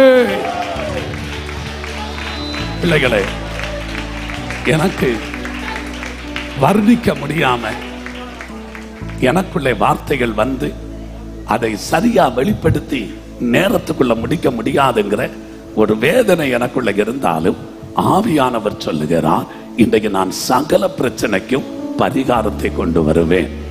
உங்க குடும்பத்துல, உங்க குடும்பங்களை கர்த்தர் அடையாளமாக மாற்ற போகிறார். இங்க நீங்க ஜெபித்துக் கொண்டிருக்கிறீங்க, தூரத்துல உங்க பிள்ளைகள் அல்லது புருஷன் அல்லது உங்களுடைய சந்ததி கடையாந்திரத்துல இருந்தாலும் இந்த அபிஷேகம் அவங்களை தொடும். உங்க குடும்பங்களில் இருக்கிற கட்டுகள் உடையும். எப்பேற்பட்ட கட்டுகளானாலும், எப்பேற்பட்ட கட்டுகளானாலும், எப்பேற்பட்ட மந்திரவாத பில்லிசூனிய யாகங்களானாலும் ஆட்டுக்குட்டியானவருடைய ரத்தத்தை கொண்டு, ஆட்டுக்குட்டியானவருடைய ரத்தத்தை கொண்டு அந்த கட்டு உடைகிறதை நான் பார்க்கிறேன். அந்த கட்டு உடைகிறதை நான் பார்க்கிறேன்.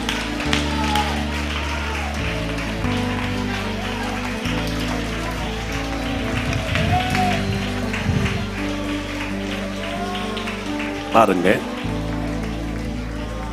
உங்க மேல நீதியின் சூரியன் உதிக்கிறத, அதன் செட்டையின் கீழே ஆரோக்கியம் இருக்கிறத நீங்க வெளியே புறப்பட்டு போகும்போது, நீங்க நடந்து போகும்போது விசுவாசிகளால நடக்கிற அடையாளங்களை இனி தத்துருவமா பார்க்க போறீங்க.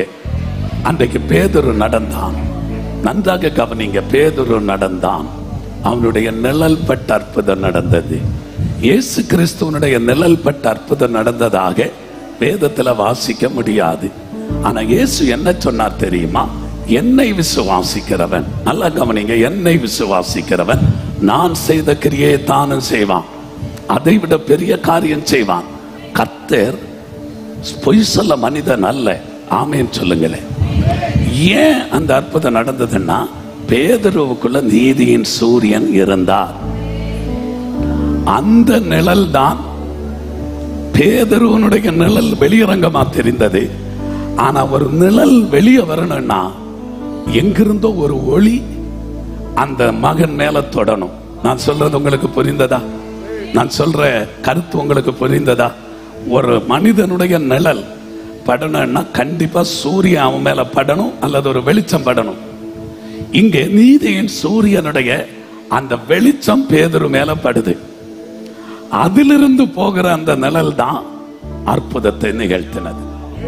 சொல்லுங்க, 2 கையை உயர்த்தி சொல்லுங்க, நீதியின் சூரியன் என் மேல உதிப்பா.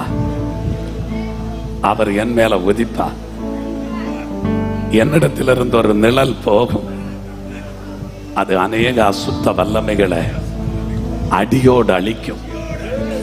சாத்தானின் வேர்கள், அஸ்திபாரங்கள் அசைக்கப்படுகிறத நான் பார்க்கிறேன். இயேசு கிறிஸ்துவின் நாமத்தில் பிதாவே, ஆமென். அமருங்க. பாஸ்டர், எனக்கு முடிக்கணும்னு ஆசை, ஆனா ஒரு 5-10 நிமிஷம் கூட நான் எடுக்கணும்னு விரும்புறேன். ஆமேன்னு சொல்லுங்க. ரொம்ப அவசரம் நான் போகணும் அப்படிங்கிறவங்களுக்கு பிரச்சனை இல்லை.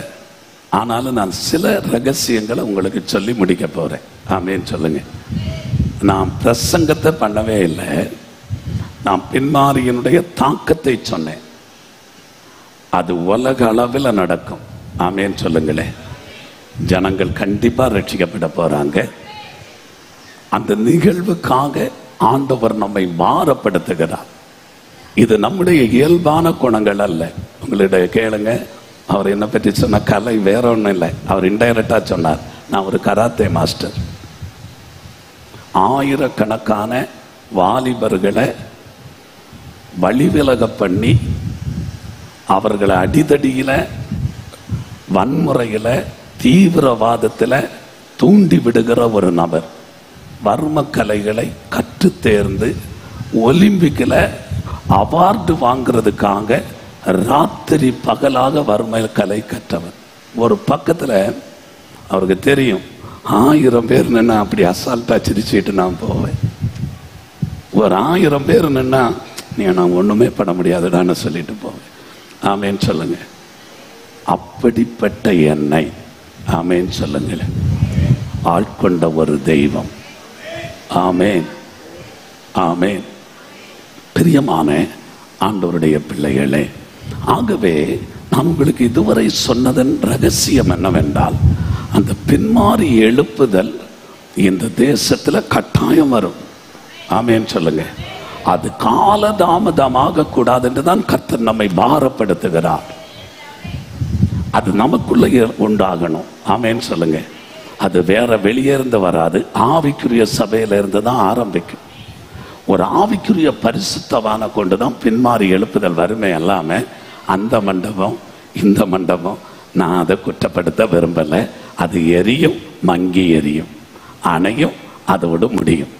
ஆனால் ஆவிக்குரிய சபையில நல்லா கவனிங்க, ஒரு ஆவிக்குரிய தேவ மனிதன் வாயிலாக மட்டுமல்ல, ஒட்டுமொத்த பரிசுத்தவான்களுக்குள்ளே இந்த உணர்வாண்டவர் உண்டாக்க போகிறார். எனக்குள்ள இதை நான் சொன்னேன், என் இயல்பை சொன்னேன். நானாக இதை செய்தது இல்லை, என் இயல்பான குணம் இப்படி இல்லைன்னு சொன்னேன். அப்ப எனக்குள்ளே ஒருவர் வந்து என்னை பாரப்படுத்துவது உண்மையானால் இது என்னுடைய ஏக்கம் அல்ல, இது ஆண்டவருடைய நோக்கம். அப்போ ஆண்டவர் இதை நிச்சயம் செய்வார். அதுக்கு ஆண்டவர் அற்பமானவர்களை எடுத்து அற்புதமா பயன்படுத்துவார்.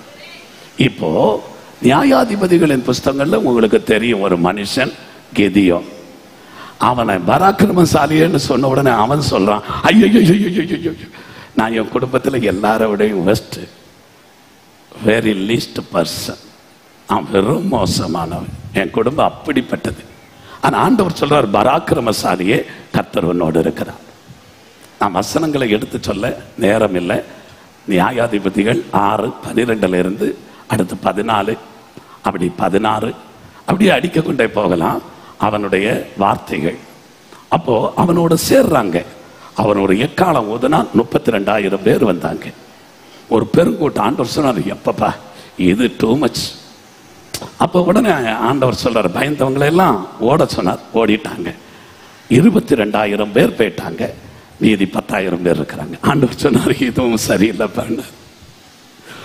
அப்ப என்ன நினைச்சிருப்பாங்கன்னா, அந்த ஆற்றை கடந்த போது மெஜாரிட்டியான ஆட்கள் கூட அதுல கவுந்து விழுந்து நக்கி குடிச்சாங்க. கொஞ்சம் பேர் கையில எடுத்து நாய் நக்கிறது போல குடிச்சாங்க. நாய் என்ன சொன்னதும் உடனே பரிசுத்தம் எடுத்துடாதுங்க. அது போல நாய் அருவருப்பானதும் அது ஒரு வித வாதை. அதை வீட்டில் வளர்க்காத, வளர்த்தா நாசம் வரும். முடிச்சுக்கிட்டேன். நான் சிலதை அப்படியே குத்தி எடுத்துருவேன். நீங்க நொந்தாலும் மனம் மாறணும் அப்படிங்கிறதுக்காக. சரி, நான் அதை பேச விரும்பலை. அது ஒரு நாள் எனக்கு தனியாக கூப்பிட்டு கேளுங்க. நான் யூடியூப்ல போட்டிருக்கிறேன். நாயை வளர்த்தவங்க வாழ்க்கையில வந்த வாதையினால, அவங்க வாழ்க்கையில ஊழியத்துல விசுவாச குடும்பங்கள்ல வந்த பிரிவினையின் ஆவிகள் எத்தனை, அதுக்கு பட்டியல் போட்டிருக்கிறேன். ஸோ நான் ஒரு பெரிய ஒன்றும் இல்லை, நான் இதை இன்னைக்கு வேற மேட்டருக்குள்ள வரணும். அப்ப அந்த 300 பேரை 3 படையா படைக்கிறார், பிரிக்கிறார். ஒருத்தர்கிட்டையும் பட்டயம் இல்லை, கிதியோன் இடத்துல பட்டயம் இல்லை. ஆனா கர்த்தருடைய பட்டயம் கிதியோனின் பட்டயம் என்று சொன்ன போது அங்கு ஒருவர் வெட்டுவதற்கு அவங்களுக்குள்ள பட்டயம் இருந்தது. அவங்க வெட்டி செத்துட்டாங்க. ஆமென். ஆண்டவருக்கு கொஞ்சம் பேரை கொண்டாகிலும் அதிகம் பேரை கொண்டாகிலும் எழுப்புதலை கொண்டு வர முடியும். அப்ப உங்களுக்குள்ள எழுப்புதல் கொண்டு வரணும்னு ஒரு பயம் இருக்குது. இப்ப பூரா கூட போறா. ஆண்டவர் சொல்ற, உன்னுடைய பயத்தை நீக்கணும்னா, எதிரியனுடைய பாளையத்தில் அவன் ஒருத்தர் சொப்பனம் பார்த்துட்டான். அவன் சொல்றான், டேய் ஒரு சொப்பனம் பார்த்தேன். அந்த சொப்பனத்துல ஒரு சுடப்பட்ட வார்கோதுமை அப்ப உருண்டு வந்ததுடா. அது நம்ம மீதியானியர்களுடைய அந்த கூடார பாளையத்தை மோதி விழ தட்டிட்டு. அப்போ பலன் இல்லை, கூடாரம் வெரி ஸ்ட்ராங். அதுவும் மீதியானியர்களுடைய கூடாரம். அவங்க வெட்டுக்கிளியை போல ஒட்டகம். அவங்களிடத்துல இருக்கிற வீரர்கள் கடற்கரை மணலத்தினையா இருக்கிறார்கள். ஆனா ஒரு அப்பம் வந்து உருட்டி தள்ளி போட்டதும் அதுக்குள்ளே ஒருத்தன் இருக்கிறான். அவன் அந்நியவனானாலும் சொல்றான், டேய் இது கிதியோனுடைய பட்டயம். தேவன் நம்மை கிதியோனின் கையில் ஒப்பு கொடுத்து விட்டார். சத்துருக்களுக்கு முன்பதாக கர்த்தர் நமக்கு ஒரு பந்தியை ஆயத்தப்படுத்துவார். அத்தனை பேர் என்ன நினைச்சிருப்பாங்கன்னா, இந்த 300 பேரையும் அவங்க புளிமிட்டாயை விழுங்குற மாதிரி முழுங்கிடுவாங்க. அவங்க மீதியானியர்கள் இவ்வளவு ஏராளமா இருக்கிறாங்க. இந்த 300 பேருக்கு காரியம் முடிஞ்சு போச்சு, நம்ம தப்பிச்சோப்பா பிழைச்சோப்பான்னு அந்த 31,700 பேரும் பாவம் புண்ணியம் நாம தப்பிச்சிட்டோம். இவனுடைய ஊத கேட்டு நம்ம போனோம். கர்த்தராக நம்மளை விலக்கி விட்டுட்டாருன்னு நினைச்சிட்டு இருக்கும் போதுதான் கர்த்தர் கிரியை செய்தார். நான் உங்களுக்கு சொல்றேன், இந்த ஊர்ல ஆயிரக்கணக்கான கிறிஸ்தவர்கள் இருக்கும் போது அற்பமான உங்களை கொண்டு உங்க 2 கையில, ஒரு கையில எக்காலம், மறு கையில தீவட்டி, கழுத்துல பானை கவுத்து கட்டி இருப்பான். நான் அப்படி யோசிச்சேன். ஏன்னா அந்த பானைக்குள்ள தீவட்டியை வச்சிருப்பாங்க. பாதைக்கு வெளிச்சம், கால்களுக்கு தீபம், பாதைக்கு வெளிச்சம். நடந்து போயிட்டு இருக்கிறாங்க. ஆனா அத்திய செகண்ட்ல அந்த 300 பானையும் ஒரே நேரத்துல உடைக்கப்பட்ட போது ஒரு ஆற்றம் பாம்பு விழுந்தது மாதிரி அந்த சத்தமும் எக்கால சத்தமும் தொனித்த போது, பட்டயமே இல்லாம அந்த வெளிச்சமும் அந்த பானையும் உடைந்த போது, எக்காலம் ஊதின போது ஒருவரை ஒருவர் வெட்டி வீழ்த்தப்பட்டார்கள். காரணம் என்ன? ஒரு சுடப்பட்ட அப்பா உருண்டு வந்தது. சொல்லுங்க, உருண்டு வந்தது. இன்றைக்கு ஒரு சுடப்பட்ட அப்பா நம்ம தேசத்துல உருண்டு வரும். சொல்லுங்க, உருண்டு வரும். கொஞ்சம் வாயை தரீங்க. நான் கிட்ட வந்து உங்ககிட்ட கேள்வி கேட்குற மாதிரி என்னை நிர்பந்தப்படுத்தாதீங்க. அடுத்த முறை என்னை கூப்பிடணும்னு அவசியம் இல்லை. ஆனா இன்றைக்கு ஒரு அப்பம் உருண்டு வரும். அது வந்தா இந்த உலகத்துல இருக்கிற அந்நிய கிரியை வீழத்தட்டும்.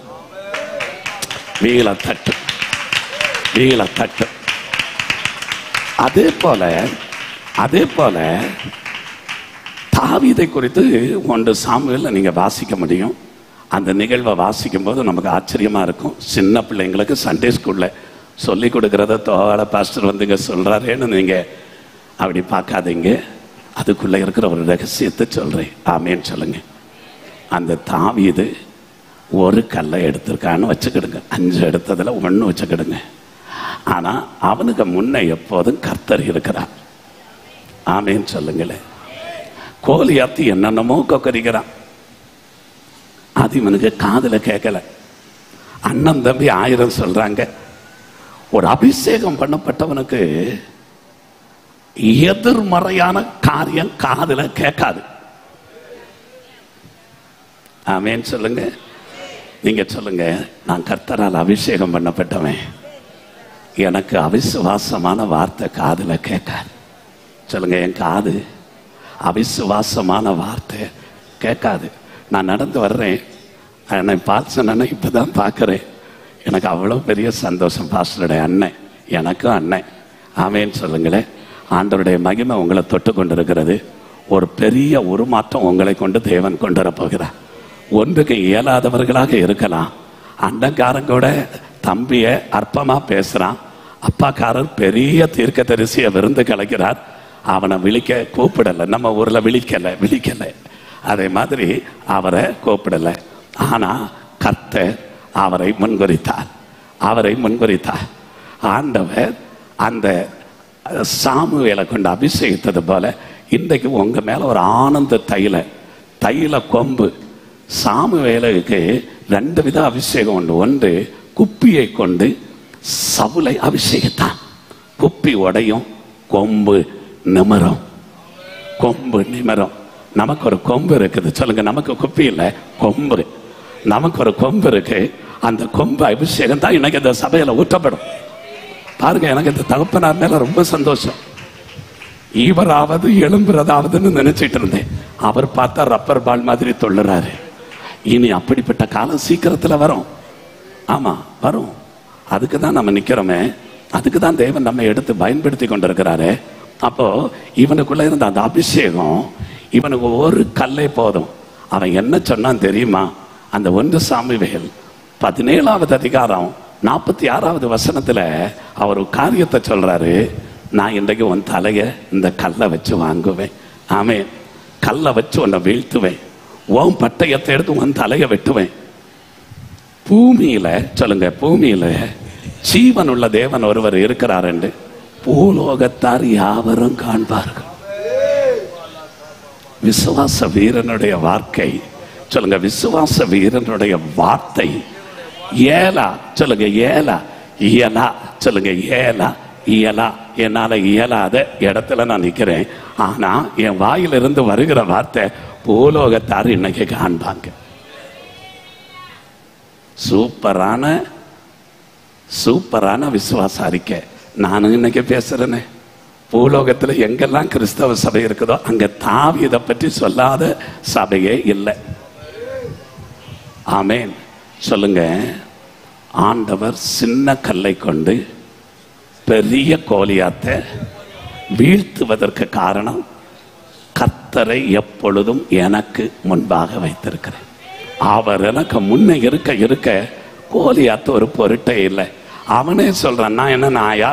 அவன் நீ நான் தான். அது நீ சொல்லுங்க, நீ நாய் தான். அதனாலதான் நான் உன்னை கல்லை கொண்டு அடிக்கிறேன்.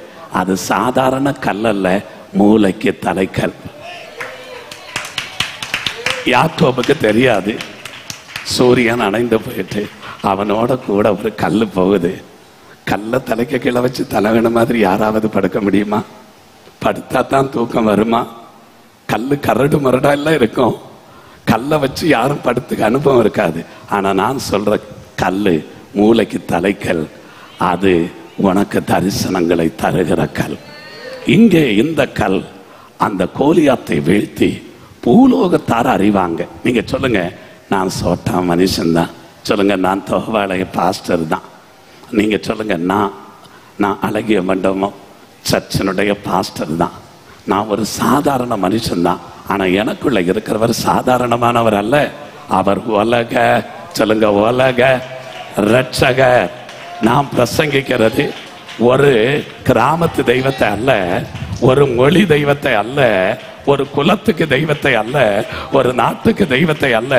நான் எங்க பிரசங்கித்தாலும் நான் சொல்லுவது உலக ரட்சகரை உலகம் காணோம். இப்போ தானியேல் ஒரு தரிசனத்துக்கு விளக்கத்தை சொல்றார். 2வது அதிகாரத்துல நேபுகாத்நேச்சார் கண்ட தரிசனம். அந்த தரிசனத்தின் பொருளை நான் உங்களுக்கு விவரிக்க இயலாது என்று நினைக்கிறேன். நேரம் இல்லை, நான் அதனால விவரிக்கவும் விரும்பவும் இல்லை, சொல்றேன். ஆனா அவர் சொல்றாரு, ஒரு கல், கைகளால் பெயர்க்கப்படாத கல். சொல்லுங்க, கைகளால். சொல்லுங்க, கைகளால் பெயர்க்கப்படாத ஒரு கல். நீங்க இதை எங்க படிக்க முடியும்னா 2வது அதிகாரம் 34, 35 படிக்க முடியும். தானியேல் 2, 34, 35. அப்போ அந்த கல் உருண்டு வந்தது. சொல்லுங்க, உருண்டு வந்தது. இதோட முடிக்க போறேன் பாருங்க. உருண்டு வந்தது, அது கைகளால் பெயர்க்கப்படாதது. அப்ப இயேசு கிறிஸ்து மூளைக்கு தலைக்கல்.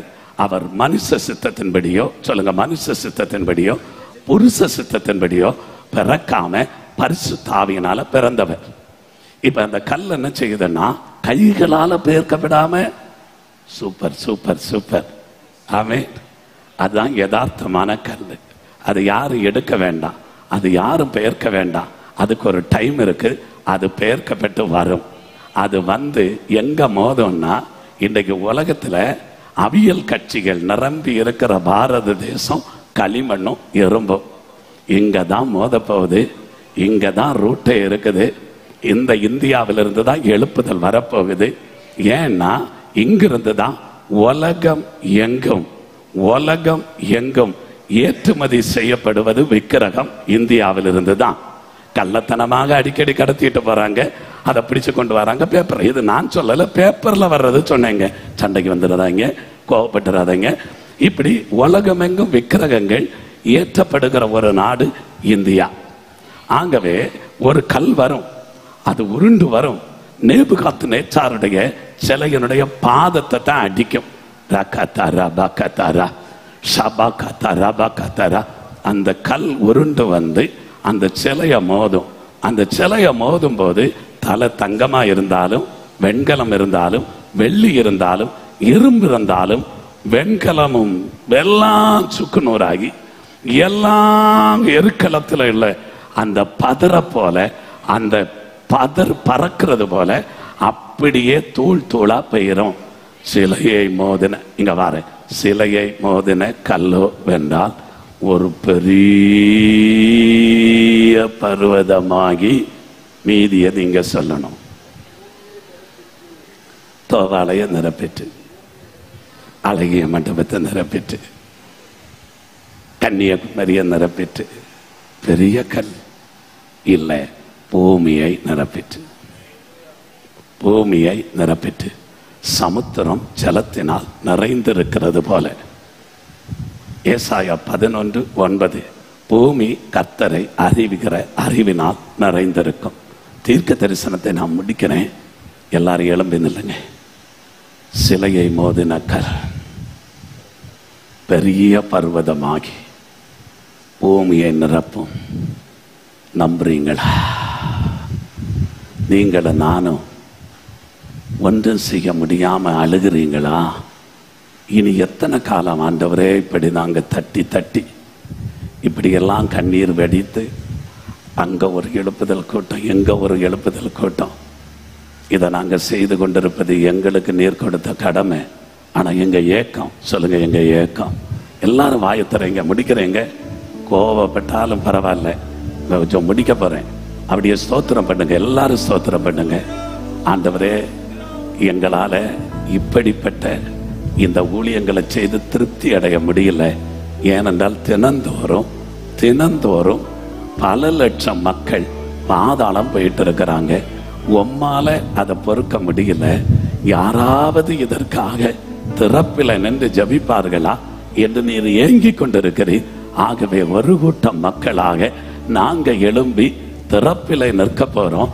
துரிதமாக இந்த பின்மாறி எழுப்புதலை கொண்டு வந்து எல்லா ஜனங்களும் ரட்சிக்கப்படணும்.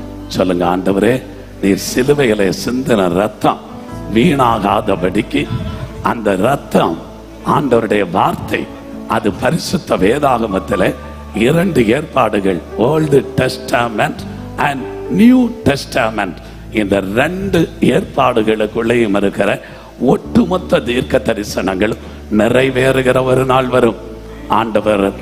ஆண்டவர் சொல்லுகிறார், ஆகாய் 2ஆம் அதிகாரம் 6, 7, இன்னும் ஒரு தரம் நான் வானத்தை அசைப்பேன்.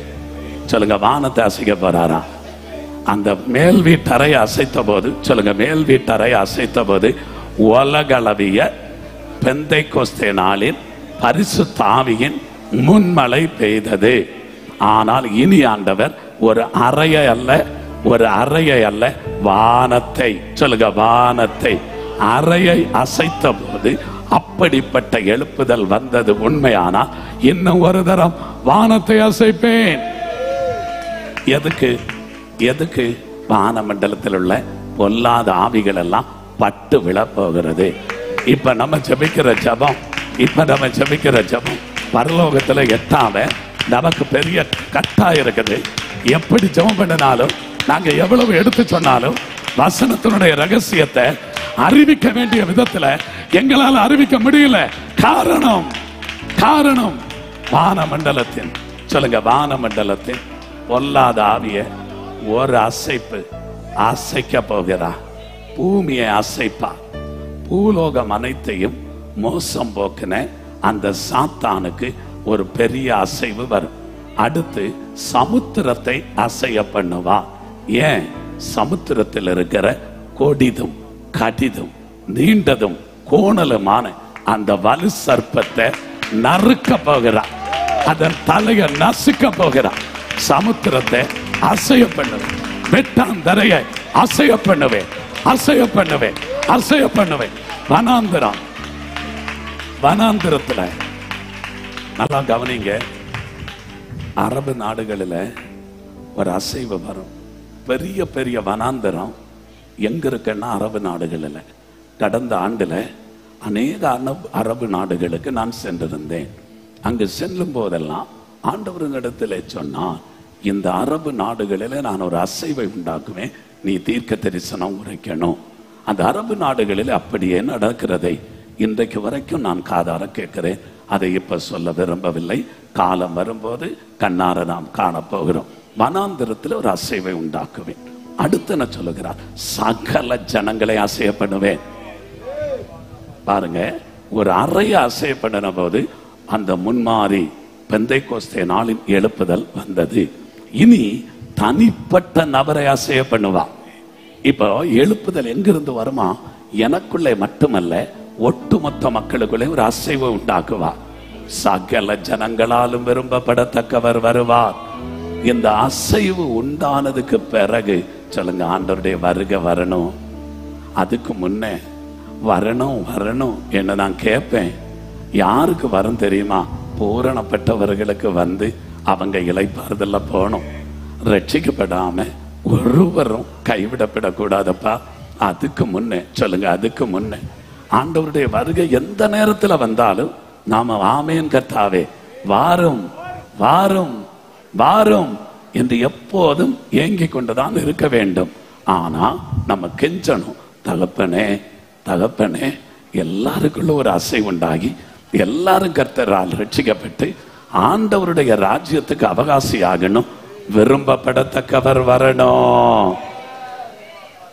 இயேசு மணவாளன் நம்மை சேர்க்குவான், மத்தியவானில் வெளிப்படுவான். இயேசு மணவாளன் நம்மை சேர்க்குவான், மத்தியவானில் வெளிப்படுவான். காலம் ஆசன்னமாய் பிரியரே, போரும் நாம் விசுத்தியோடே. காலம் ஆசன்னமாய் பிரியரே, போரும் நாம் விசுத்தியோடே. சேரும் நாம் வேகத்தில் இன்ப வீரரு, காணும் நாம் அந்நாளில் பிரிய பொன்முகம். ஓ சேரும் நாம் இன்ப അവരിടവിൽ കാണും ഞാൻ അന്നാളിൽ പ്രിയൻ പൊന്മുഖം. വിശുമണവാളൻ നമ്മെ ചേർക്കുവാൻ മധ്യവാനിൽ വെളിപ്പെടുവാൻ.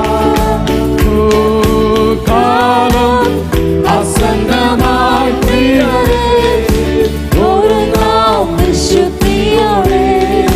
കാലം അസന്നമായി പ്രിയരേ ഒരുങ്ങാം വിശുദ്ധിയോടെ. ஆண்டவருடைய பிள்ளைகளே, எனக்கு பிரசங்கித்தும் ஆசை தீரல்ல, பாடியும் ஆசை தீரல்ல, தீர்க்க தரிசனம் உரைத்தும் ஆசை தீரல்ல, செபித்தும் ஆசை தீரல்ல. ஆனா ஒன்றை மாத்திரம் செய்கிறேன். இன்றைக்கு கர்த்தர் உங்களை சந்திக்கிறத, உங்களை கர்த்தர் தொட்டு உங்களுக்குள்ள இந்த பக்தி வைராக்கியத்தை வைத்து நீங்க தேவ திட்டத்தில் இணைந்து சாத்தானின் தலையை நசுக்கி என் கர்த்தருடைய சித்தத்தை செய்ய ஒப்பு கொடுக்கிறேன் என்று சொல்றவங்க மட்டும் கையை தூக்குங்க. ஒரு கையானாலும் மறு கையில பரிசுத்த வேதாமுகத்தை மார்போடு அணைத்துக் கொள்ளுங்க. வலது கரத்தை மட்டும் பரலோக தேவனுக்கு நேராக உயர்த்தி, ஆண்டவரை என்னை ஒப்பு கொடுக்கிறேன் அப்பா, உம்முடைய சித்தம் செய்ய, உம்முடைய ஏக்கத்தை, உம்முடைய நோக்கத்தை, உம்முடைய விருப்பத்தை, உம்முடைய வாஞ்சையை நிறைவேற்ற என்னை ஒப்பு கொடுக்கிறேன். என்னோட இருந்து கிரியை செய்யும், என்னை பலப்படுத்தும், என்னை கருவியாய் பயன்படுத்தும். நீர் விரும்புகிற விதத்திலே மனையும், பயனுள்ள பாத்திரமாய் மனையும், பின்மாறி எழுப்புதலுக்கு என்னையும் ஒரு பங்காளனாய் மாத்திரம் பயன்படுத்தும். நீர் மகிமைப்படும். துதி காலம் மகிமை உமக்கே செலுத்துகிறேன். இயேசு கிறிஸ்துவின் பரிசுத்தமுள்ள நாமத்தில் செபிக்கிறோம். எங்கள் ஜெபம் கேளும் ஜீவனுள்ள நல்ல பிதாவே, ஆமென்.